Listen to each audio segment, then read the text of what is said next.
Hey everyone, and welcome back for another deep dive. Today we're tackling something, well, a little different. We're going all the way back to the founding of Rome, gladiators, emperors, all that. But you're looking at it through the lens of philosophy with Michel Serres. Yeah, you're probably thinking philosophy in ancient history. That's a bit heavy, isn't it? Yeah. But trust me on this. Serres' book, Rome, the first book of Foundations, is anything but dry. He takes everything we think we know about Romulus and Remus, even those Sabine women, and just flips it on its head. Okay, so we're going beyond your typical History Channel documentary here. What's Serres' main argument then? What's the big question he's grappling with? Basically, he's fascinated by how knowledge, power, and history all kind of get jumbled up together, especially when you look at how societies are formed. And he uses Rome as this giant, messy experiment to try and understand these forces. But here's the thing. His ideas, they aren't just stuck in the past. They give us this whole new way of looking at how power dynamics work in the world right now. All right, you've got my attention. So where do we even start with a deep dive like this? As Serres seems to love challenging, everything we think we know. He really does. Take this idea that there's one straightforward version of history. Serres completely rejects that. He does. Oh, yeah. He says history isn't this straight line A to B. It's way more like a tangled jungle with paths going everywhere. And for him, the most interesting thing is who is telling the story. And just as important, who is being left out. So instead of looking for the right version of history, we should be considering all the different viewpoints, the perspectives that have been ignored, or even maybe intentionally silenced. You got it. He wants us to be more aware of the biases in how we understand the past. For example, take the whole Romulus killing Remus thing. Oh, right. We usually think of it as sibling rivalry gone wrong, right? Yeah. Case closed. But Serres asks, what if the crowd around them played a part? What if there's a lot more to the story than we've been told? Okay, I see what you mean. It's like those moments in a movie where you realize that the narrator, the person telling the story, they might be hiding something, and suddenly the whole thing gets way more complex and a lot more interesting. Exactly. Serres wants us to question those seemingly simple narratives. He's saying don't just take things at face value. I'm starting to see why Serres is considered such a different kind of thinker. So if history is more like a tangled jungle, how do we understand how societies actually form in the first place? How does power actually work? Well, this is where things get really interesting. Serres has this idea he calls the quasi-object, and it's kind of hard to explain. Imagine a game of hot potato, but instead of a potato, it's more like, power itself. So everyone's trying to grab onto this invisible thing, and it just keeps slipping through their fingers. It feels kind of chaotic when you put it like that. That's exactly it. That chaotic feeling, that's how power actually works, especially when you're talking about how societies are formed. It's always moving, going from one person to the next, changing all the time. Okay, so it's not like power resides in one spot, like with one person or one institution, but it's more about like the relationship between all of them. Yes. Okay. You got it. And you know what? This isn't just some abstract idea from ancient Rome. Think about today, like those influencers on social media. Yeah. They don't have any official political power, right? But they have a huge influence over tons of people. Think about how those trends online, they can go viral and change how people think. That's the quasi-object at work right there, right in front of us. Wow, when you put it like that, it actually makes sense. This isn't just about ancient Rome, is it? Serres is giving us a way to understand these forces that are shaping our world right now. He really is. Yeah. And it's one of the things that makes his work so fascinating. It helps us look past what's right in front of us to see these patterns, these systems that are usually hidden in plain sight. Okay, I need a second to wrap my head around all of that. It's like, I don't know, suddenly you can see the strings, right? The ones that are actually controlling everything. That's a great way to put it.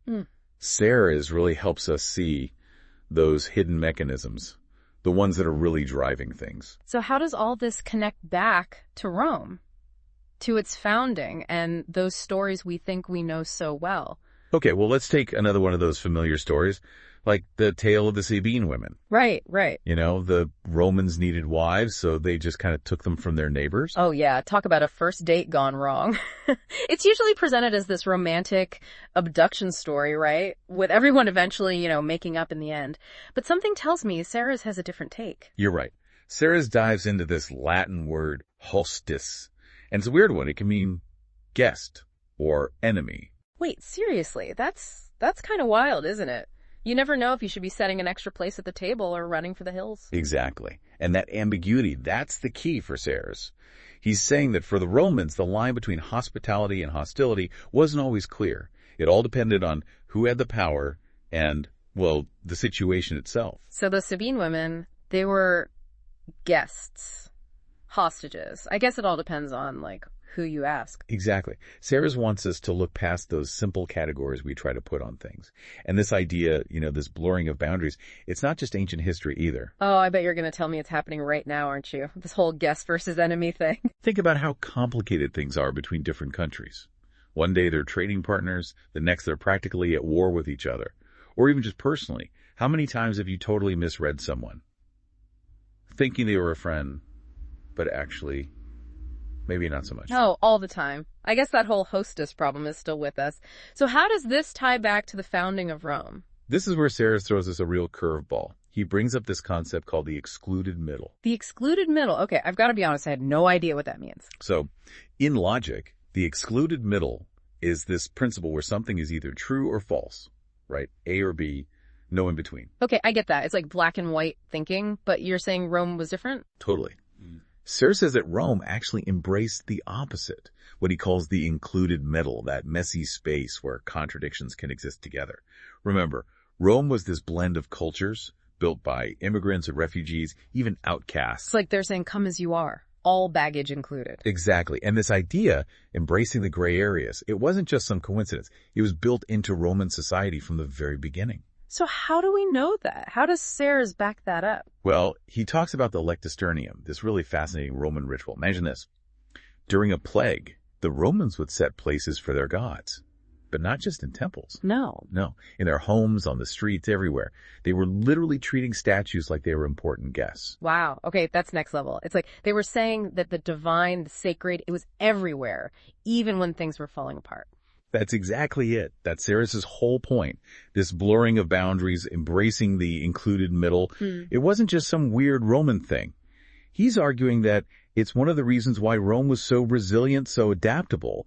It's how they thrived, even in the face of all these challenges. Though Rome wasn't just built on military power and political strategy, there was this whole other layer of embracing complexity, finding strength in the unexpected. Exactly.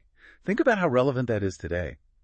Our world is more complex than ever, more interconnected. The old ways of thinking, like us versus them, they just don't work anymore. So we need a little bit of that ancient Roman included middle in our own lives. A willingness to be okay with ambiguity, to see the shades of gray instead of just black and white. Exactly. Serres isn't just giving us a history lesson. He's giving us a whole new way of thinking about the world, a way to navigate all the complexity and actually find strength in the unexpected. This is really making me rethink everything. History, knowledge, even just human nature in general. And we're just getting started. Get ready. Because Serres' insights about time and history, they're truly groundbreaking. Okay, I'm ready. Hit me with it. How does Serres approach something as fundamental as time? Here's where he really throws us for a loop. Forget those timelines, those neat little historical narratives we love so much. Serres says history isn't a straight line at all. It's a river, the Tiber River, to be exact. Always flowing, always changing. I love that analogy. It's so powerful, so evocative. It really captures that sense of constant change, that unpredictable flow of events. Exactly. And just like a river, history has its moments of calm, but it also has rapids, right? Creation, destruction, it's all happening. So how do we make sense of all of it? This constant chaotic flow? Honestly, it's a little overwhelming. Well, Serres points to this very curious Roman ritual, pouring wheat into the Tiber River. Wait, they just dumped grain in the water? What was that all about? Seems a little wasteful, don't you think? It might seem that way to us, but Serres sees this ritual as incredibly symbolic. That wheat, that was the foundation of their society, literally their sustenance. And by just letting it go into the river, they were acknowledging that even the most basic things in life are subject to change. Wow. That's a powerful image. It's a recognition that we're not really in control, that we have to adapt to the constant changes life throws at us. Exactly. Serres is saying that the key to understanding history, to building something that lasts, isn't about clinging to rigid structures. It's about learning to navigate the flow, to go with the current, to adapt and change with it. It makes you think about how we approach challenges in our own lives. Maybe instead of resisting change, we should embrace it. See it as an opportunity to grow, to start fresh. That's it. You've got it. And that's what makes Serres' work so relevant, so timeless. He isn't just some irrelevant philosopher from the past. He's giving us this whole new way of looking at the world, at ourselves even. He's showing us how to find strength in the most unexpected places. So we've talked about Serres challenging those simple historical narratives and how he views power as this fluid, constantly shifting force. He's encouraging us to embrace the included middle, right? And to learn how to navigate the unpredictable, ever-changing river of time. What else? What else should we be paying attention to? Well, this next idea might seem obvious, but it's actually quite deep. Serres wants us to stop thinking of foundations as these fixed, static things and start thinking of them as dynamic, as something that's constantly in motion. Okay, I think I see where you're going with this. We tend to think of foundations as something solid and unchanging, like the foundation of a building. Exactly. But Serres says that real foundations, the ones that last, have to be flexible. They have to adapt to the changing circumstances, the changing times. So how does he connect that to something as seemingly permanent as the founding of Rome? He takes us all the way back to the beginning, to the story of Romulus and Remus, and that image of the she-wolf nursing those abandoned twins. Ah, the she-wolf. It's such a striking image, both fierce and nurturing at the same time. What does Serres see in that? He sees it as a perfect illustration of that included middle we were just talking about. The image captures this duality in human nature, the wild and the civilized, instinct and reason, all existing together in this kind of messy, vital moment. And it's from that blend, that embrace of what seems like contradictions, that Rome is born. It makes you think about how often we try to categorize things to separate the good from the bad, the strong from the weak. But maybe real strength comes from embracing both sides, that included middle where things are both and neither at the same time. Exactly. And that leads us to another important part of how Serres thinks about foundations, this idea of constant change. He argues that Rome's founding wasn't a single event, but this ongoing process, this back and forth between stability and chaos, order and, well, disorder. So it's less about a clean break from the past and more about this ongoing conversation with it, like this constant dance of adaptation and reinterpretation. You got it. Take the story of Tarpeia, that Vestal virgin who betrayed Rome to the Sabians for their jewelry. Oh yeah, and then she gets crushed to death by their shields. Yeah. Talk about a bad deal. Her story is usually told as a warning, right? About the dangers of being greedy, of betraying your people. But I bet Serres sees something more there. You know it. Yeah. He focuses on that act of stoning. And for him, it isn't just about punishment. It's this ritualistic act. It's about the Roman community coming together again after this moment of chaos, reaffirming their values, their unity, in the face of this betrayal. So it's not just about punishing one person. It's about the whole community reaffirming who they are, their identity, their values, their foundations. That's it. And he connects this to the wheat and the Tiber ritual. Those two acts, as different as they seem, are both ways of acknowledging this need for social order, for maintaining those foundations, even as they're constantly being challenged, reshaped. I would never have put those two things together. It's like he's showing us how to find these hidden connections, these patterns that reveal something deeper about how societies actually work. Exactly. He wants us to see the history isn't just about memorizing names and dates. It's about understanding the stories, the rituals, the symbols that reveal how power works, how identities are formed, and, well, what it means to be human. Okay, this is all so fascinating, but I have to admit, it's a lot to process. It's like peeling back the layers of an onion only to find more layers. So how can we even begin to make sense of all of this complex dance of knowledge, power, and history, especially in our own lives? It's a great question, and it's one that Serres thought a lot about. He thought that rituals were a key to understanding what it means to be human, a way for societies to make sense of the world around them. Rituals. Okay, I can see how they were a big part of Roman life, all those processions and ceremonies. But are you saying there's something more to them than just spectacle and tradition? Absolutely. Serres argues that even those rituals that seem strange, even brutal to us today, served a purpose. Take, for example, the Roman triumph. We talked about that earlier, right? The conquering general showing off his spoils of war, the crowds cheering him on. Exactly. On the surface, it's a celebration of military victory, right? But Serres encourages us to look closer, to see the ritualistic elements at play, how the whole thing reinforced Roman power structures. Okay, I'm listening. How does a celebration become something more than just a celebration? Well, first, that parade route. It wasn't random. It followed a specific path, passing by all the most important temples and monuments. and ending with a sacrifice at the Temple of Jupiter. So it wasn't just a parade, it was a performance, carefully staged to reinforce the power of Rome, of the Roman state. Exactly. And don't forget about those prisoners of war. Oh, right. They would parade them through the streets, too. That always seemed so brutal to me, so disrespectful. It was a brutal spectacle, and Serres doesn't deny that. But he also saw it as a way for the Romans to deal with the trauma of war, for both the winners and the losers. Okay, that's a disturbing thought, but it makes sense. Rituals can be a way of channeling aggression, of reinforcing power structures, even in the darkest of times. Exactly. And the triumph wasn't just about the present moment either. They'd parade around images and trophies from past victories, and the speeches, the poems, they'd all recount the glorious deeds of Roman heroes from long ago. It's like they're linking the present to the past, creating this narrative of Roman greatness stretching back through the generations. Exactly. That connection to the past wasn't just about nostalgia, it was about legitimacy. By reminding people of their history, of those sacrifices, the state was reinforcing its authority. It's incredible how rituals can be used to shape how we understand history, to create a shared memory that serves a purpose. And that manipulation of memory wasn't limited to these big events, it was everywhere. In the stories they told their children, the monuments they built, everything. So even something as simple as a child's bedtime story could be used to reinforce Roman values. Exactly. Which brings us to another important part of Serres' work, and that's how language itself becomes a tool of power. Language. Okay, sure, words can be persuasive, they can be used to argue a point, but are you saying there's more to it than that? Think about it. Language is never neutral.